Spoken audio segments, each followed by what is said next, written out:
is we flipped the table over on its underside, and I'm putting, yep, we'll do the next one in a second. I'm putting this stuff on here. It's an indoor-outdoor oil-based, oh no, it's a water-based poly clear. And so I'm gonna do 2 or 3 coats just to give it a good coat of protection. I don't know how well this is gonna work long term.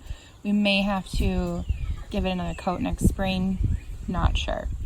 But because it's the underside, I didn't really do anything special. I didn't even sand it. I'm gonna sand the top.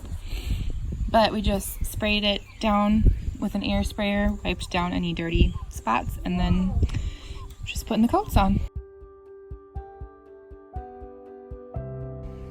Okay guys, so the next thing that I did after I did 2 coats of poly was I broke out some white paint. I just used white wall paint, Benjamin Moore Fawn White.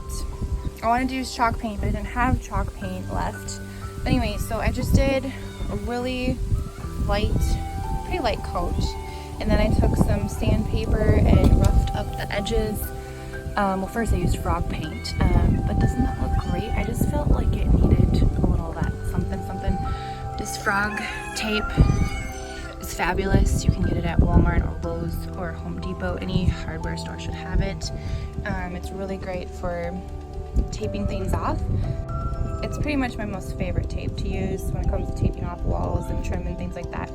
And guys, look at how pretty this looks. That's just using that poly.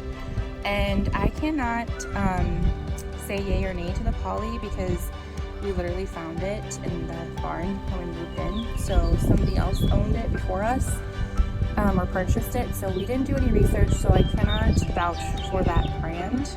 But I'm really happy with how it turned out so far.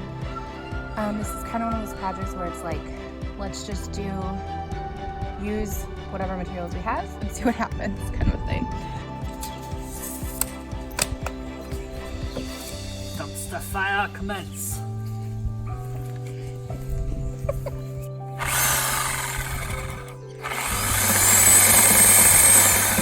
Do you want me to hold it? Yeah, let's just sit on it.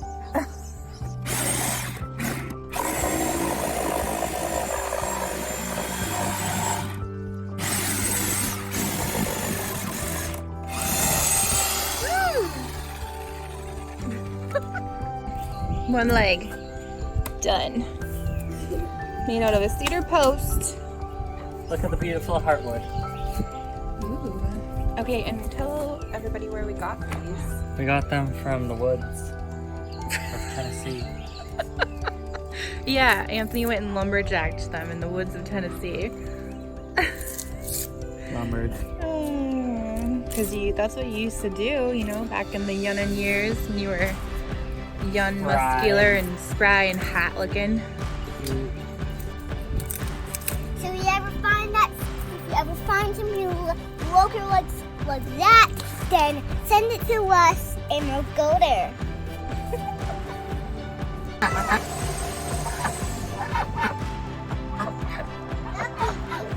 Cows come to say hi.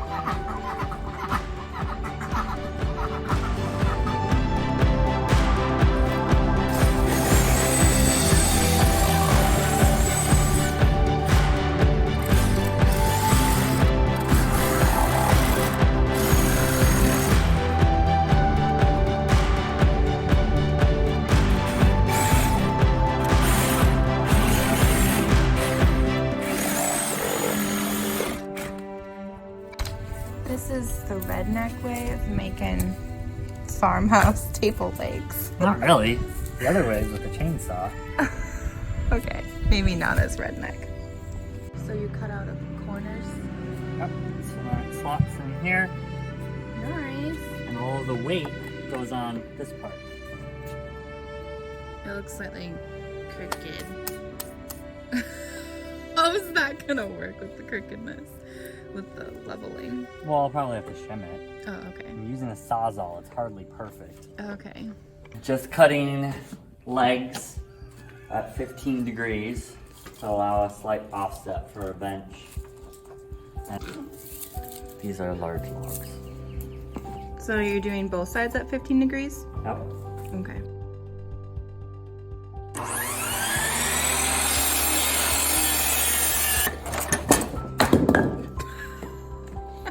Is that supposed to happen? Yep. There you go. The top is smooth when the bottom is smooth. Crooked. Mama. Look, we scraped some of the blue paint off of the saw blade. Nice.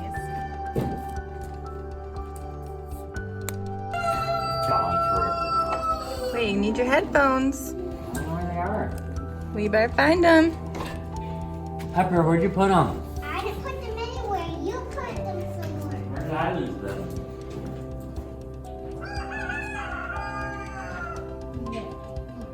Oh, there they are.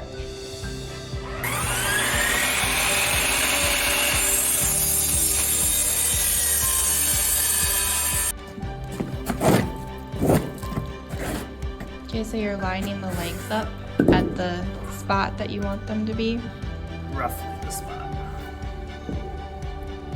to make it easier. Idea. And then what are you using to attach the legs? Leg bolts. Leg bolts. And what other tools? Impact drill with an impact bit. Pre-drilling the holes, because otherwise you can have problems with longer leg bolts because they're really thick. We're putting the legs in the center at 12 inches. Bolts are going at 1.5 and 3.5 inches in.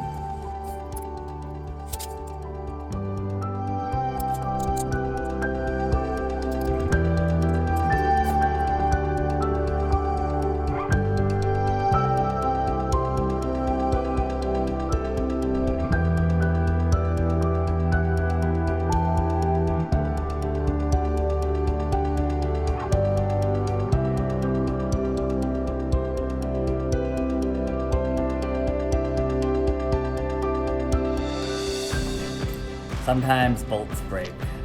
No matter how gentle you are, they can still snap. If that happens, don't fret. If it's the second bolt, you can just take one of them out, or take them both out.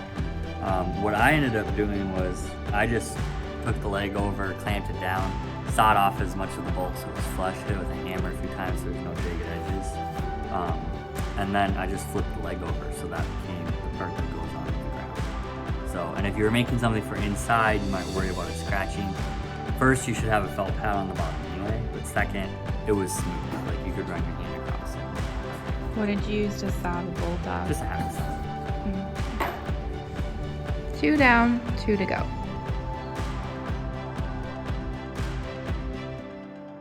So what are you doing? Trying to shim this so it's roughly upright.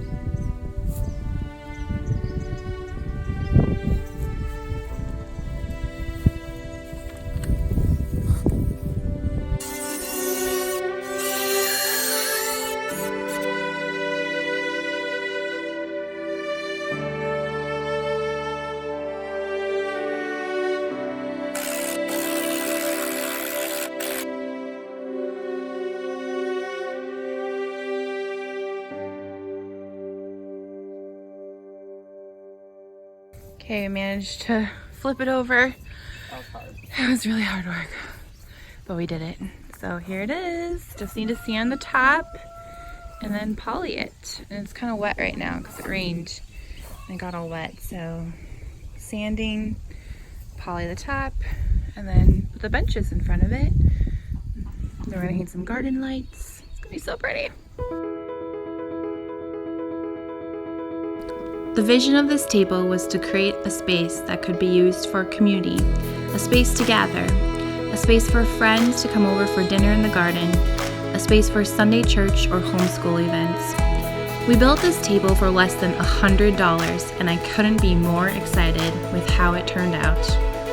No matter what your budget, if you desire to create a space for community to gather, then I encourage you to find a way, because there is nothing better than doing life with family, old friends, and welcoming new friends with open arms.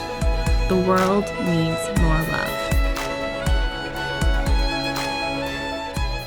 like this video, please give us a thumbs up and subscribe and share with your friends. Please visit our website at wildrebelfarmhouse.com.